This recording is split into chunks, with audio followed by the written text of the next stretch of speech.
All right, that's my nephew Garrett.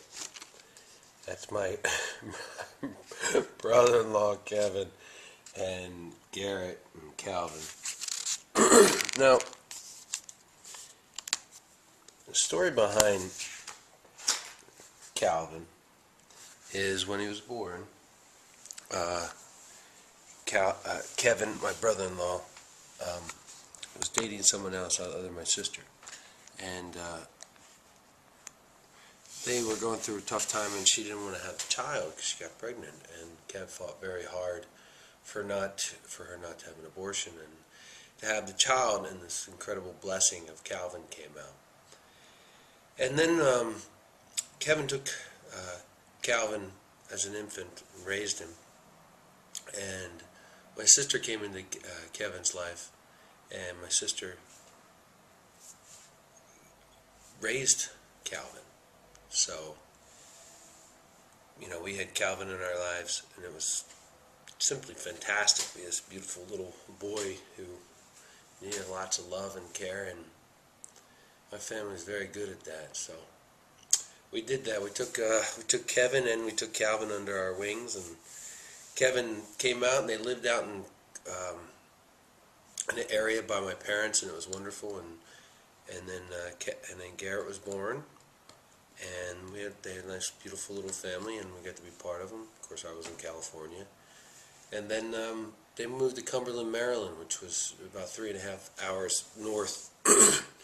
And what started happening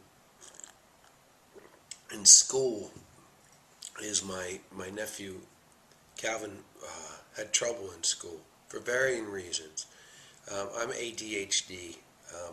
I was diagnosed when I was younger, but I was also diagnosed when I was older, and I really understand the trouble that he had getting through things. And he went through the medication and trying to get him to be able to focus and take these tests that the school makes you test.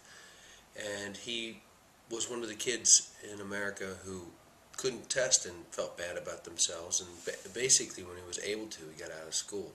So Calvin's no longer in school, which breaks my heart because I'm always afraid of his future. It means a great deal to me. And I tried do tutoring and tried to have him have extra tutoring. My sister got him into extra tutoring after school, and the problem with the public school system is they test.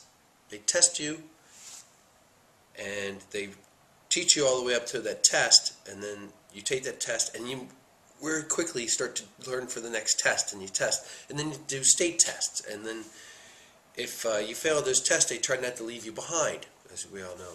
But kids get left behind when they can't test properly. They feel horrible about themselves, and the arts are one thing that can help a child, acclimate, think creatively, think differently, problem solve differently, and be able to help him move forward. My nephew didn't have that, and now he's without a GAD, out of school, and I'm really concerned about his future, which I'm also concerned about Garrett's future. But Garrett has been able to get the good grades, he's been able to study hard, and he's been talking to me about college.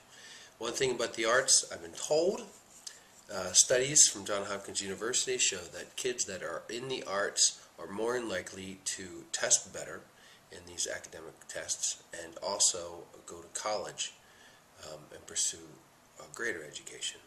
So it's one thing I talked about with the advocacy of the arts yesterday, and I'm just waking up. So that's my story of my nephew Garrett and Calvin.